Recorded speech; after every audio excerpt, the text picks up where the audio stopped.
Bonjour, bonsoir mes abonnés, mbote babonné na nyonso.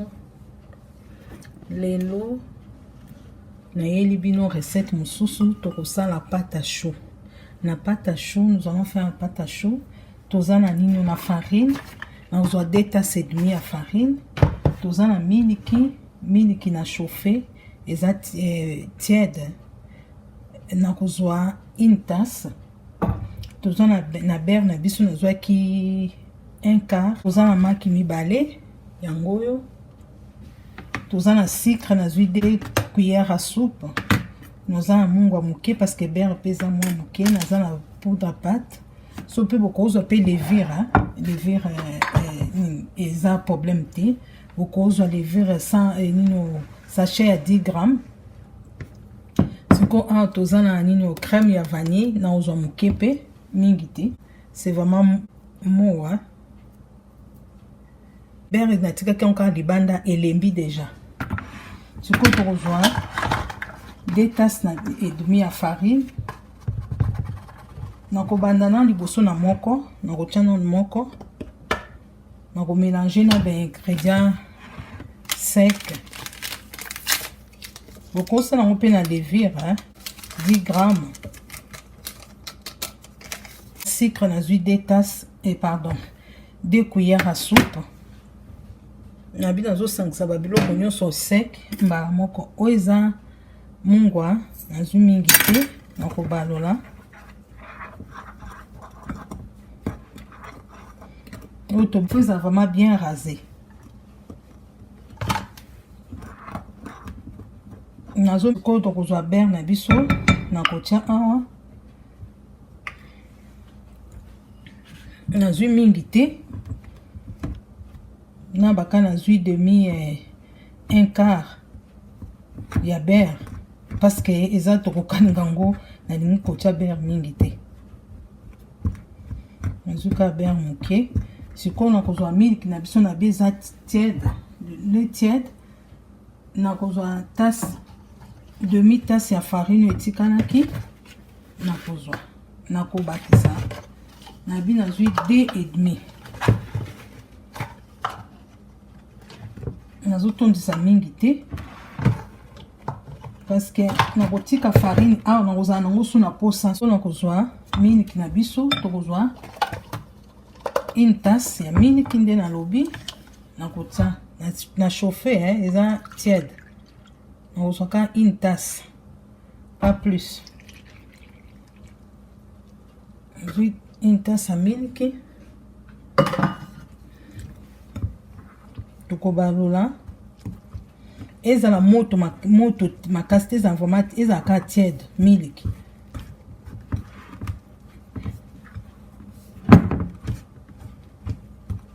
Na kozwa maki mibale oyo na lobi na kotia awa.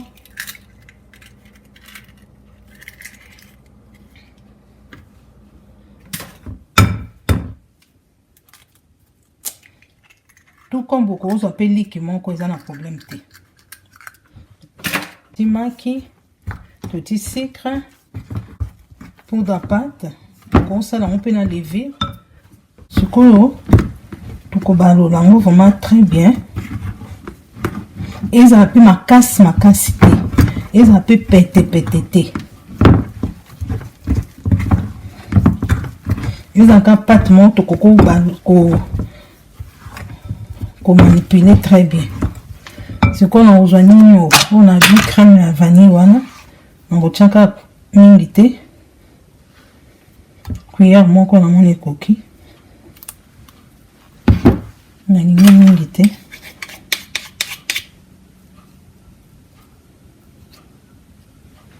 Na bandi bozomona.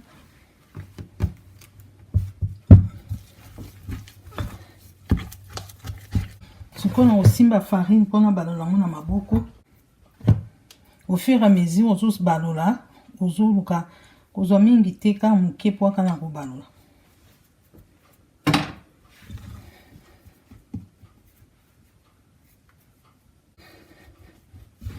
Pona ko mélanger, faut tout mélanger très bien.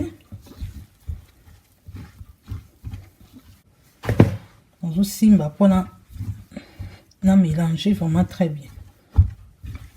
Pâte à la pâte moko tokoki on a rouler en haut.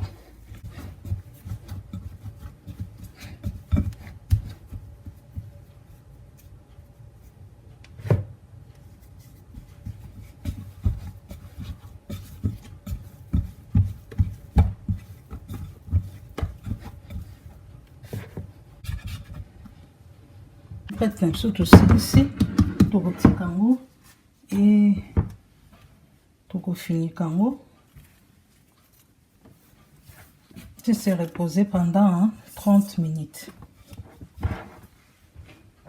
Pour banda, rouler pâte na biso. Farine na bi na kozala nango posa. Ou na kozala nango posa. Farine moke awa. Po ntango na korouler ekangama te.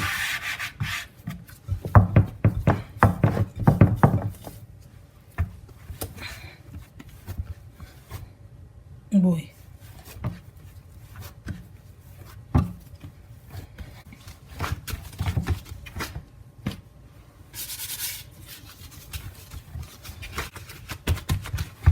Sikoyo na kobanda kokata minene te na nsima na kokoule.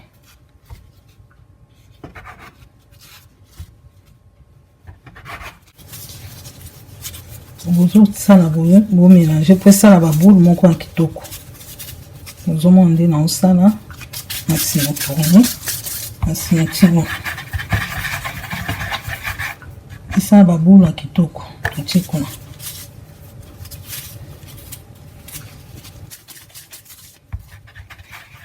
Na koaplatir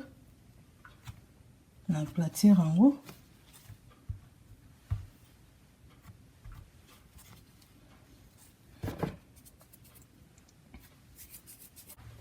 omona na kotia yango na tini boye trou na kati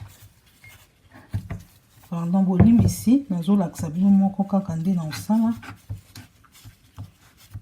na kofungola yango boye nasali lidusu na kati bomoni nde nasali nafungoli yango na kokotisa verre na kati naolakisa bino verre nazotia na farine po etangama na pati te. Ana nalingi nasala baforme mosusu nazwi ciseau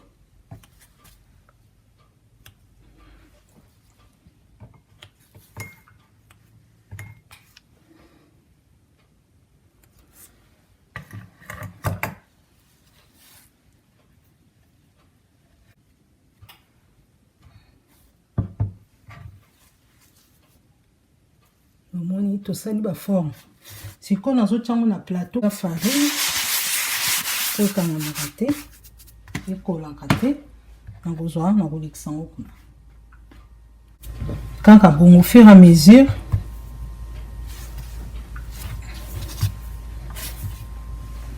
Farine ezalaka pembeni mpo kosimbelaka yango ekolaka te. Tofungoli trop na kozwa verre so mpo oza na verre moke okozwa ngai nazwi oyo forme nyonso oyo kolinga opesa. Forme nyonso bolinga kopesa opesi. Badessin nyonso bolinga osala osali.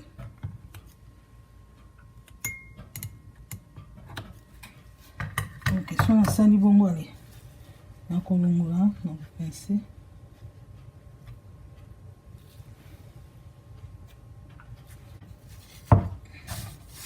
Moment nde naosala nazotia de côté nazotia mosusu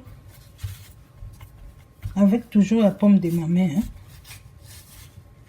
natia lisusu nini nafungoli verre na tro wana ale nazwi ciseau nango na biforme nyonso po bokolinga bopeseli na pati na bino.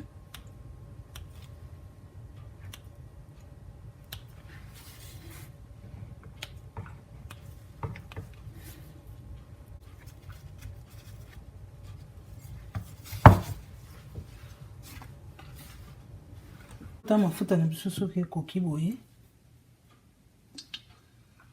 Ok, tobanda tia bapate na biso. Moto ezala makasi te, so moto ya makasi ekobela bien te na kati.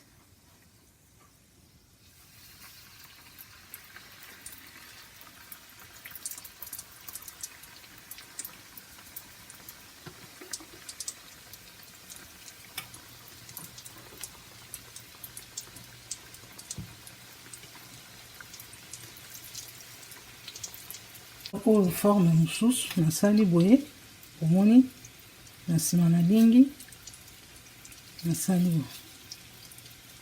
Oyo mpe eza forme mosusu.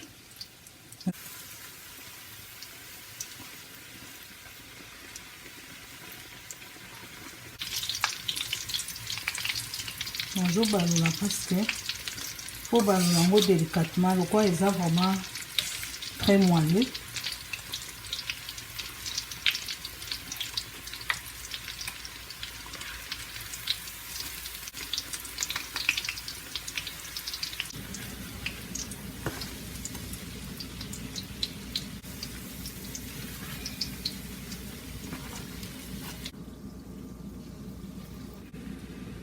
Yango nalakisi bino nde nazobimisa.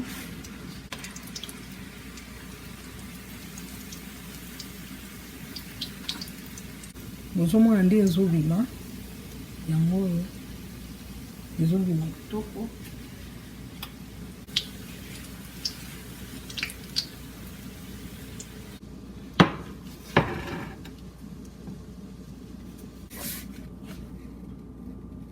Yango oyo tosisi kosala eza yango oyo eza vraiment croustillant. Otala na kati très croustillant. Eza kitoko kitoko makasi. Bomeka recette une pincée de sel. Beurre nazwaki kaka naloba 30 grammes. C'est tout. Nazwaki mingi te. Nazwaki crème moko ya vanille wana na tie moke. Tala otala napesi yango baforme, opesa yango baforme nyonso yo moko olingi yango. Botala yango oyo tokomi na mbala nsima. Bolike video puis bopartage, botia mpe bacommentaire na otia baingrédient nyonso so na barre d'info. Yango oyo botala ezalaki kaka recette moko ya moke na ngai nalakisa bino yango. Natiaki mpe maki mibale. Bon eza maki mibale eza facultatif, okotia liki moko problème ekozala te. Ok, nzambe abatela bino. Tokomi na mbala nsima. Au revoir. Bon appétit. Bon appétit, hein.